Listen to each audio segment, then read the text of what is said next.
नमस्कार। आज बात करते हैं वर्ल्ड बैंक की नई बिजनेस रेडी रिपोर्ट के बारे में। अब ये कोई आम रिपोर्ट नहीं है, ये असल में पूरी दुनिया की इकोनॉमीज को देखने का, उन्हें मापने का एक बिल्कुल नया नजरिया है। तो चलिए देखते हैं आखिर इसमें इतना खास है क्या।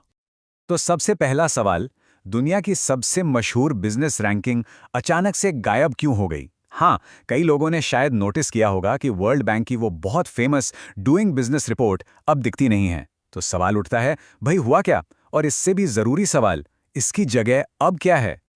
और इन्हीं सवालों का जवाब है एक नया ग्लोबल स्कोर कार्ड। एक ऐसा स्कोर कार्ड जो बिजनेस को देखने के पूरे तरीके को ही बदल देता है। तो हुआ यूं कि 16 सितंबर 2021 को वर्ल्ड बैंक ने अपनी पुरानी डूइंग बिजनेस रिपोर्ट को बंद कर दिया और उसकी जगह आई बिजनेस रेडी रिपोर्ट, जिसे शॉर्ट में बी रेडी भी कहते हैं। पर एक बात साफ कर दूं, ये सिर्फ नाम बदलने जैसा नहीं था। नहीं, बिल्कुल नहीं। ये कोशिश थी बिजनेस के माहौल की एक ज्यादा असली, ज्यादा गहरी और पूरी तस्वीर पेश करने की। तो फिर ये बी रेडी आखिर है क्या, और पुरानी रिपोर्ट से ये अलग कैसे है? देखिए, इसका फोकस सिर्फ इस बात पर नहीं है कि कंपनियों के लिए काम करना कितना आसान है। नहीं, इसका दायरा, इसका कैनवस बहुत बहुत बड़ा है।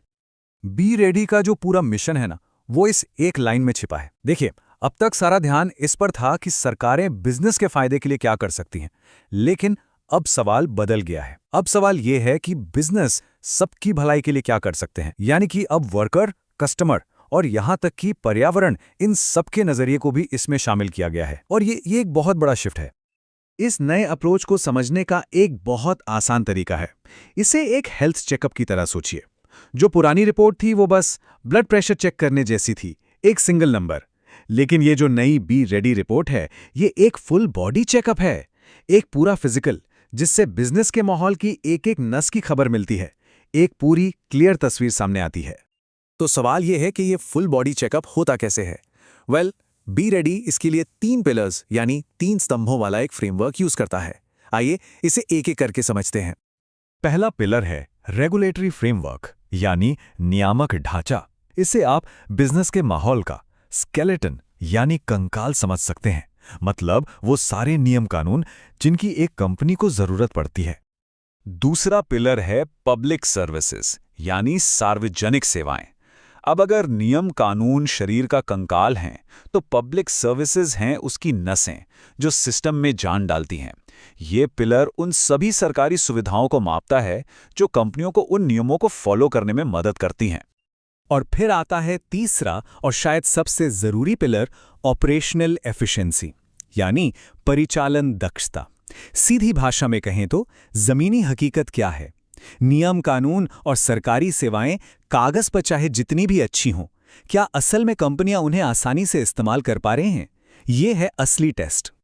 और कमाल की बात यह है कि ये जो 3 पिलर वाला फ्रेमवर्क है, ये किसी कंपनी की पूरी लाइफ साइकिल पर लागू होता है।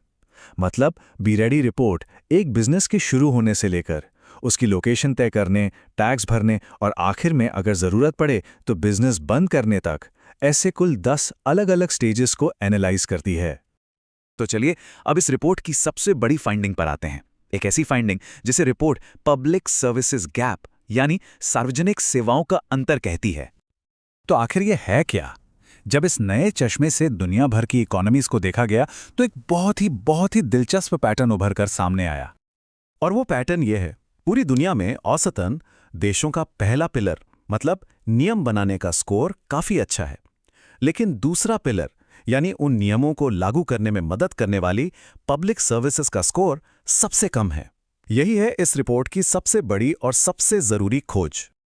अगर इसे और आसान शब्दों में कहें तो सरकारें नियम बनाने में तो एक्सपर्ट हैं, लेकिन उन नियमों को असलियत में फॉलो करने के लिए जो सर्विसेज चाहिए, उन्हें देने में कहीं ना कहीं पीछे रह जाती हैं। इसका असली मतलब क्या है? मतलब ये कि सरकारें बिजनेस के रास्ते में नियम कानून की दीवारें तो खड़ी कर देती हैं, पर उन दीवारों को पार करने के लिए पुल बनाना अक्सर भूल जाती हैं। एक छोटा सा एग्जाम्पल लेते हैं। मान लीजिए नियम कहता है कि सारे परमिट ऑनलाइन मिलेंगे। बहुत अच्छा, लेकिन सरकारी वेबसाइट ही क्रैश होती रहती है। बस यही है पब्लिक सर्विस गैप। और ये गैप सिर्फ गरीब देशों में नहीं, अमीर से अमीर देशों में भी साफ साफ दिखता है। लेकिन बात यहीं खत्म नहीं होती। ये रिपोर्ट कुछ ऐसे ग्लोबल ट्रेंड्स भी सामने लाती है जो हमारी बनी बनाई सोच को हिलाकर रख देते हैं। और इनमें सबसे चौंकाने वाली बात क्या है? वो ये है कि एक अच्छा बिजनेस एनवायरनमेंट बनाना सिर्फ अमीर देशों की बपौती नहीं है। बी रेडी का डेटा एक बिल्कुल ही अलग कहानी सुनाता है। मिसाल के लिए रवांडा जैसी एक लो इनकम इकोनॉमी ने पब्लिक सर्विसेज और ऑपरेशनल एफिशिएंसी में कई अमीर देशों को भी पीछे छोड़ दिया है। सोचिए जरा, इसी तरह कोलंबिया और जॉर्जिया जैसे देशों ने भी शानदार काम किया है। इससे एक बात तो साफ हो जाती है, अगर नियत हो तो किसी भी इनकम लेवल पर बड़े सुधार किए जा सकते हैं। एक और बड़ा ही इंटरेस्टिंग पैटर्न सामने आया है, वो ये कि अक्सर कंपनियों की ऑपरेशनल एफिशिएंसी का स्कोर सरकार की पब्लिक सर्विसेज के स्कोर से ज़्यादा होता है। इसका क्या मतलब हुआ? इसका सीधा मतलब है कि जहां सरकारी सपोर्ट कमजोर भी पड़ता है ना, वहां भी कंपनियां और लोग जुगाड़ करके, मेहनत करके आगे बढ़ने का रास्ता निकाल ही लेते हैं। ये एक कमाल का लचीलापन दिखाता है। तो आखिर में सवाल आता है, इन सब बातों का मतलब क्या है? ये रिपोर्ट इतनी ज़रूरी क्यों है? देखिए, ये सिर्फ कुछ नंबरों और चार्ट्स का कलेक्शन नहीं है। इसके पीछे एक बहुत बड़ा मकसद है। वर्ल्ड बैंक के चीफ इकोनॉमिस्ट के शब्दों में कहें तो बी रेडी का असली मकसद एक ऐसा माहौल तैयार करना है जहां ह्यूमन इंजेन्युइटी, मतलब इंसानी सूझबूझ और क्रिएटिविटी अपने पूरे जोर पर फल फूल सके, ताकि हम क्लाइमेट चेंज और गरीबी जैसी दुनिया की बड़ी बड़ी मुश्किलों का हल निकाल सके। तो शॉर्ट में कहें तो ये रिपोर्ट सिर्फ प्रॉब्लम नहीं गिनाती, बल्कि उसे ठीक करने का एक रोड मैप भी देती है। जैसा कि इंद्रमीत गिल ने कहा है, बिजनेस रेडी आगे का रास्ता रोशन करता है। तो इस पूरी बातचीत को एक सवाल पे ख़त्म करते हैं। अगर नियम कानून किसी इमारत का ब्लूप्रिंट है, तो क्या सरकारें उसे बनाने के लिए ज़रूरी औजार भी दे रही हैं? बी रेडी रिपोर्ट हमें यही सोचने पर मजबूर करती है। और यकीन मानिए, आने वाले सालों में दुनिया भर के पॉलिसी मेकर्स के लिए शायद यही सबसे बड़ा और सबसे ज़रूरी सवाल होने वाला है।